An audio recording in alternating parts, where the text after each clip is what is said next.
Do you remember that footage from some years ago? It was a shootout between Palestinian terrorists and the Israeli police. And you saw in the middle there a man and his son, Mohamed al Dura, caught in the crossfire. That video footage went viral around the world, and it was held up as proof by Arab propagandists that Jews kill little boys. But that just wasn't the truth, and our guest has exposed that truth, and the wrath he is being put through for disillusioning people about this Palestinian propaganda is an amazing story. Joining me now from Montreal is Philippe Karsenty, who is the deputy mayor of the French town of Neuilly, and he's here to talk to us about that propaganda footage. Welcome to the show, Mr. Karsenty. Hello, Ezra. Can you refresh our viewers' memory about the story of Mohamed al Dura? We showed a brief clip. When was it? What happened? And who was shooting whom? So it was 30th of September 2000. It was the beginning of the second intifada. I would say it's the real trigger of the second intifada. And you had an Israeli compound and a boy and a father, and they were supposedly shot and killed. I mean, the boy was shot and killed by the Israeli army, and the father was just injured, according to the France 2, which is a French public TV. I would say it's PBS in France. And according to the French TV, they were shot by the Israeli army intentionally.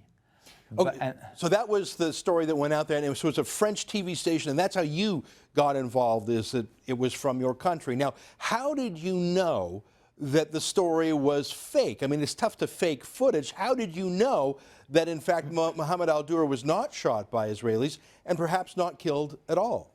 Well, it's not perhaps. He was not killed at all. It's a complete hoax. Everything is a fabrication. My claim and what I've been able to prove is not that the boy was not shot by Israeli but by Arabs. He was not shot at all. It's a fabrication. These are non-professional actors. What we've been able to do, and I'm not the one who discovered the first pieces of evidence. Afterward, I discovered some others. But the most important thing is that the version of France 2 is that the boy and the father were killed with 15 bullets, high-velocity bullets. If you look at the boy who was supposedly killed with 3 bullets and the father just wounded with 12 bullets, you can see that at the end of this picture, they don't have a single drop of blood on their body, T-shirt, or on the wall. So everything looks absurd. And we even have, at the end, we gathered some more material, you know, the pictures that they filmed after the boy was supposedly killed. And what we can see is that the boy, instead of being completely killed, raises his elbow, turns his face to the cameraman, and puts it down.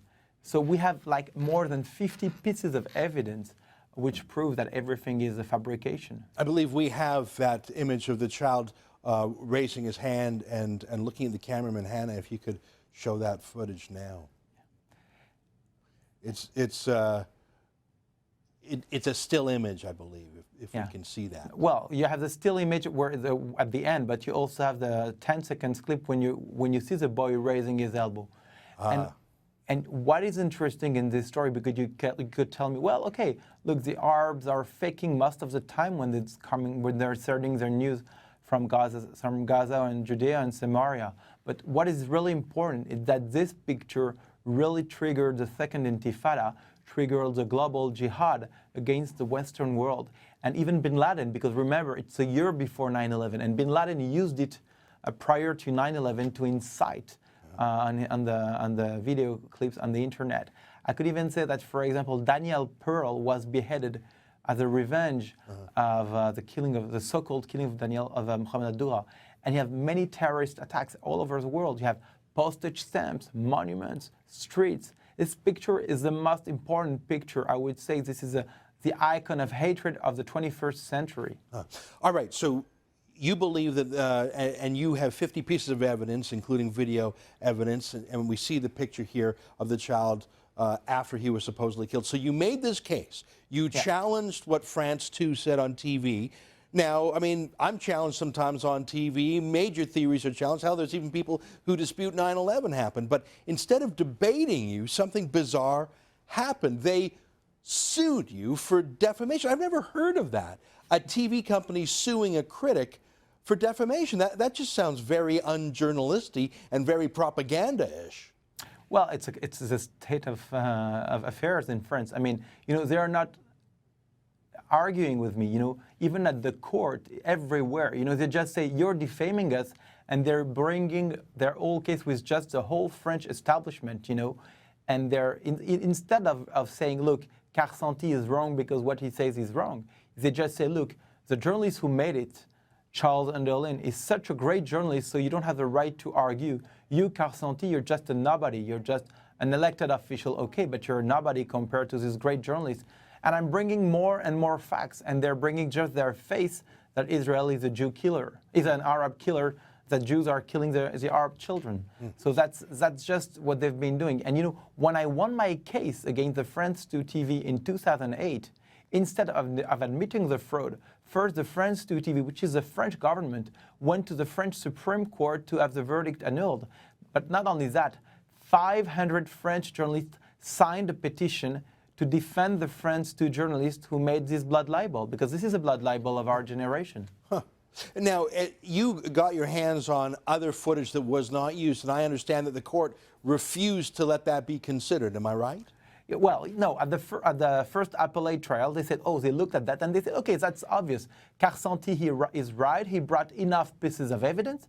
But then when they sent it to the French Supreme Court, under huge political pressure, it took them 4 years to declare that at the Court of Appeals, we didn't have the right to look at the raw footage. So in order to decide if I'm right or wrong to say if it's a hoax or not, they say, okay, but you don't have the right to look at the footage. That's absurd. That's incredible. So we went sent back. It's interesting to see that we were sent back to a lower court, a Court of Appeals, which was on January 2013. And then on June 2013, I was found guilty of defamation, and I had to pay 11,000 euros to the French 2 TV. And the verdict is amazing, because the verdict says something, say, maybe you're right now to say that it's a hoax and you have brought enough pieces of evidence. But in 2004, when you said this was a hoax, you didn't have all these pieces of evidence.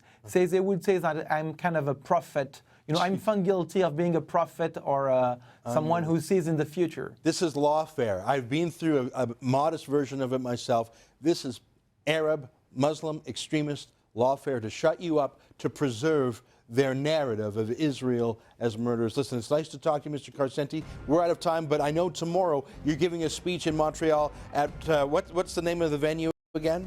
It's at 7:30. It's at the Temple of Petar Tikva, which the lecture will be in French.